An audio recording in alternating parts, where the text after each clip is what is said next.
Welcome back दोस्तों to my channel. Thank you for joining me back. मैं हूं आपका होस्ट एंड दोस्त Tarun Gupta, citizen of India. Jai Hind to all. दोस्तों, today's topic is really very crucial, imperative, important, also sensitive, very very sensitive. The topic name is gender equality in law of India. Yes दोस्तों, you heard it right. So this topic mainly comprises of married couples. दोस्तों, start करने से पहले बस इतना बोलूँगा कि I am not against women और द लॉ, बट येस दोस्तों, कुछ चीज़ें हैं जो बहुत ही अगेंस्ट हैं और बहुत ही अनएथिकल हैं, इलॉजिकल हैं, बेसलेस हैं, सेंसलेस हैं। तो दोस्तों, मैं मानता हूँ कि इक्वालिटी होनी चाहिए लड़के और लड़की में, मैन एंड वुमेन में, हर जगह। तो दोस्तों, हर जगह अगर होनी चाहिए तो लॉ में क्यों नहीं होनी चाहिए? द फैक्ट इज़ कि यू वोंट बिलीव, अगर लड़की मैरिड लड़की वुमेन अगर वो डाउरी का केस लगाती है, सिर्फ उसका बोलना ही काफ़ी होता है पुलिस स्टेशन में।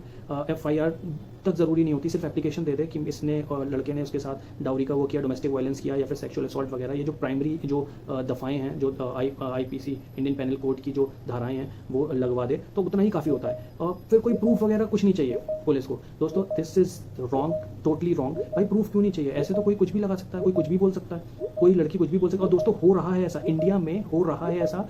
यू वोंट बिलीव दोस्तों, लड़कियों ने, I am not talking about all girls, sorry, females, women, अगर आपको ये चीज़ अपोजिट लग रही है या ऑफेंडेड हो रहे हैं, सॉरी, मैं आप सबके लिए नहीं बोल रहा, बट मैं उन कुछ लड़कियों के लिए बोल रहा हूँ जिन्होंने ये मैरिज मनी एक्सटॉर्शन बिजनेस बना लिया है, just to take the money out of the pocket of their husbands or people they get married, और as a result they plan the things out और वो एक legal robbery करते हैं। I would term it as a legal robbery by women। दोस्तों, हर चीज़ के लिए proof चाहिए होता है, राइट? बट इनको प्रूफ नहीं चाहिए होता, इनका बोलना ही काफ़ी है। और हमारा लॉ ऐसा है, मतलब हेडेक है, हेडेक।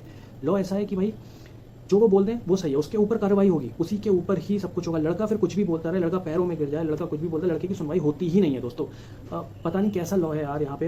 रिसेंटली मेरे फ्रेंड के साथ ऐसा हुआ, उसने सच में अपनी वाइफ को बहुत अच्छे से रखा, उसकी फैमिली को भी बहुत अच्छे से रखा, बट लड़की ने इवेंचुअली उसके ऊपर डाउरी का केस लगाया, डोमेस्टिक वायलेंस लगाया। उसके 60 ईयर्स के फादर है, उनके ऊपर सेक्शुअल असॉल्ट का केस लगाया। उनके फादर की तो दवाई चल रही है 4-5 साल से, वो सही से खा भी नहीं पाते। वो मतलब मुझे बोलते हुए भी शर्म आ रही है, वो क्या इतनी घिनौनी हरकत करेंगे।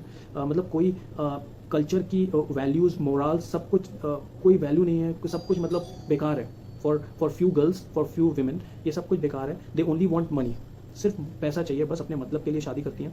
दोस्तों, लॉ चेंज होना चाहिए। ये इफ़ वो कोई कंप्लेंट लिखवा रही हैं तो उसका एक प्रूफ होना चाहिए, उस प्रूफ के बेस पे जो धाराएं हैं IPC की वो लगनी चाहिए। दोस्तों, बिना प्रूफ के उनकी जो कंप्लेंट्स हैं वो वैलिड नहीं होनी चाहिए।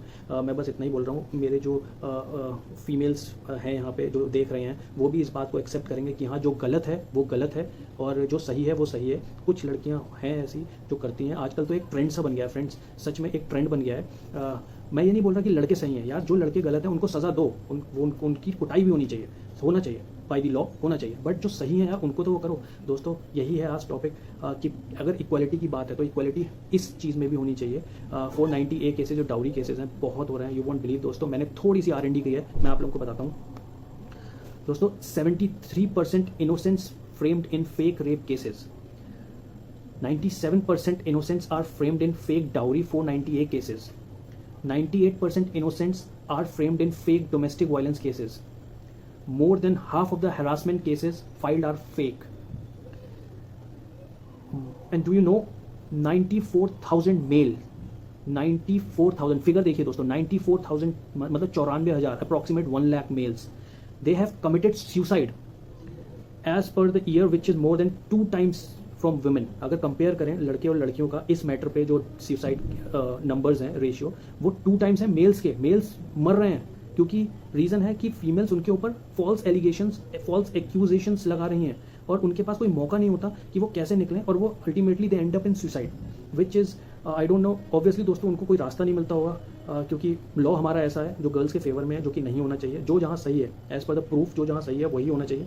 अब दोस्तों, इसी चीज़ के ऊपर एक फाउंडेशन है सिर्फ, उन्होंने भी उनके वो इसके अगेंस्ट हैं और वहाँ उसके कुछ लॉयर्स भी हैं, तो दे आर इन, उन्होंने कुछ हायर ऑफिशियल्स ने सुप्रीम कोर्ट में भी इस चीज़ के ऊपर केस चल रहा है कि इक्वालिटी इसमें भी होनी चाहिए, और जिसके ऊपर Supreme Court termed 498A as legal terrorism. सोचिए दोस्तों, सुप्रीम कोर्ट ने लीगल टेररिज्म इस 498A वाले केस को, डाउरी केस को करार दे दिया है, जो कि फॉल्स एलिगेशंस वाले हैं। तो दोस्तों मेरा बस पूछना यही है कि अगर लड़का गलत होता है उसके ऊपर तो इतनी दफ़ाएं लग जाती हैं फॉर ये सब की, और उसके साथ साथ एक 420 का भी लगता है। अगर लड़के ने गलत बोला है वो 420 ही केस भी लगेगा। बट दोस्तों लड़की अगर कहीं गलत हो जाती है तो उसको कुछ नहीं है, हमारा लॉ उसको कुछ नहीं करता, उसको फ्री छोड़ देता। भाई तू कुछ भी बोल दे, अगर तू गलत भी हो गई तो तू बची रहेगी, तेरा कुछ नहीं होगा। तो दोस्तों उनके मन में डर है ही नहीं कि अगर हम गलत चीज़ किसी के ऊपर इम्पोज भी करेंगे, किसी को गलत एलिगेशंस भी लगाएंगे, तो they don't have to be worried about it, because nothing is gonna happen with girls, with females, जो कि गलत है। तो दोस्तों अगर वो गलत है तो जैसे लड़के को सज़ा मिल रही है, या लड़के को के ऊपर कोई भी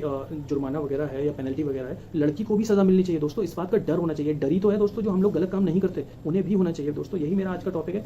और अगर आप लोग पिछले 5-10 साल का वो उठाएंगे तो 5 साल, लास्ट 5 ईयर्स में ऐसा ड्रास्टिक ट्रेंड आया है इस चीज़ का कि मतलब you will be astonished in knowing the figures of the higher and growing rate of this dowry cases, false dowry cases I would say, और जिसमें गर्ल्स को सिर्फ 4% ही अगर हुआ है तो सज़ा मिली है गलत केसेस की, बाकी गर्ल्स फ्रीली छूट जाते हैं।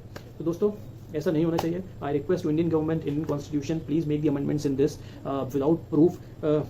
ये एप्लीकेशन, ये FIRs गलत नहीं लिखनी चाहिए। और सेकेंडली चीज़ ये होता है कि अगर लड़की गलत निकल रही है, फॉर एग्जांपल इन कोर्ट और एज पर द लॉ लड़की गलत निकल रही है, तो उसको भी एक स्ट्रिक्ट एक्शन के अकॉर्डिंग पनिशमेंट मिलनी चाहिए, so that will stop this mental trauma for boys. लड़कों के लिए तो है ही सज़ा, यार लड़कों के लिए तो 10-20 सज़ाएँ हैं, वो जेल में ही रहेगा, उसको काटना पड़ेगा। But this is for fake girls, for fake women. Please दोस्तों वायरल करिएगा अगर सही लगा हो। Thank you very much for viewing it. Have a good day. जय Hind to all. Bye bye.